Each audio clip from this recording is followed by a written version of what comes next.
बहुत समय पहले की बात है।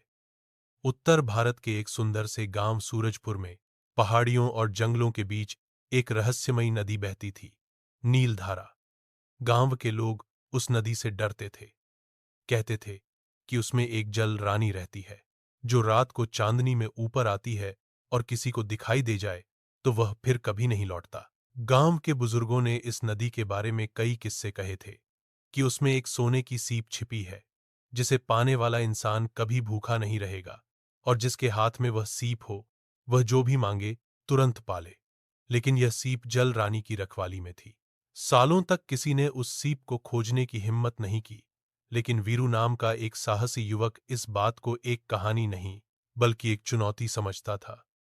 वीरू का सपना था कि अपने गांव को गरीबी से मुक्त करे, ताकि किसी भी बच्चे को भूखा न सोना पड़े।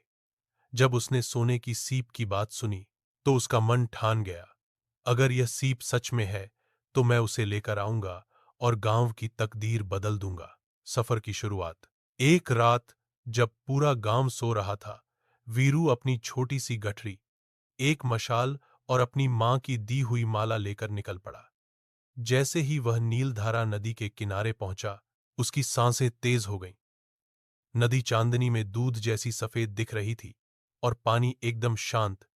लेकिन अचानक पानी में लहरें उठीं और सामने एक सुंदर लेकिन रहस्यमयी स्त्री प्रकट हुई। उसकी आंखें चमक रही थीं और बाल पानी में लहरों की तरह बह रहे थे। कौन हो तुम? रानी ने पूछा। उसकी आवाज में संगीत था, लेकिन साथ ही डर भी। वीरू ने डर को दबाते हुए कहा, मैं सूरजपुर से आया हूं, मुझे सोने की सीप चाहिए। जल रानी मुस्कराई, लेकिन उसकी आंखों में खतरा झलक रहा था। हर 100 साल में एक ही व्यक्ति को यह सीप दी जाती है, लेकिन उसे 3 परीक्षाएं पास करनी होती हैं। अगर तुम असफल हुए तो नदी तुम्हें हमेशा के लिए अपने भीतर ले लेगी। वीरू ने बिना डरे सिर हिलाया। मैं तैयार हूं। पहली परीक्षा, डर की गुफा। जल रानी ने हाथ घुमाया और वीरू एक गहरी गुफा में पहुंच गया। वहां हर ओर अंधकार था और डरावनी आवाजें गूंज रही थीं, जैसे सर्प फुंकार रहे हों, कोई चीख रहा हो, और दीवारों से छाया जैसी आकृतियां बाहर आ रही थीं। ये डर की परीक्षा है। एक गूंजती आवाज आई, जो डर गया वो हार गया। वीरू ने आंखें बंद कीं, अपनी मां की दी हुई माला पकड़ी और बोला, डर बस मन का भ्रम है, सच्चाई तो साहस है। उसकी आंखें खुलीं और सारी छायाएं हवा में उड़ गईं। वह गुफा से बाहर निकल आया। दूसरी परीक्षा, लालच का जंगल। अब वीरू को एक हरे भरे जंगल में भेजा गया।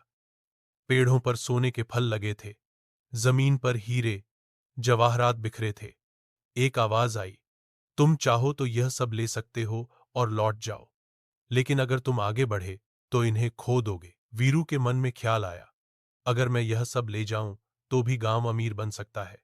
लेकिन उसने तुरंत खुद से कहा, जो असली है वो आगे है, मुझे सीप चाहिए, ये सब भ्रम है। उसने कुछ नहीं उठाया और रास्ते से चलता रहा। जंगल पीछे छूट गया और वह तीसरी परीक्षा के लिए तैयार हो गया। तीसरी परीक्षा, बलिदान की नदी। वीरू फिर से नदी के किनारे आया। जल रानी उसके सामने खड़ी थी। अब उसकी आंखों में रहस्य के साथ साथ आदर भी था। अब अंतिम परीक्षा है, उसने कहा।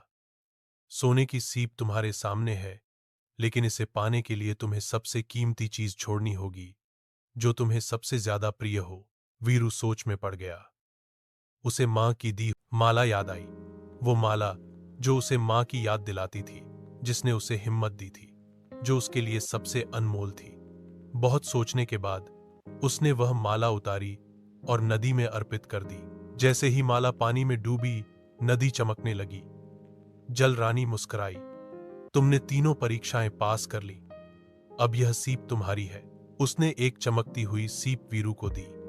जैसे ही सीप वीरू के हाथों में आई, उसे गर्माहट महसूस हुई, जैसे सैकड़ों हाथ उसे आशीर्वाद दे रहे हों।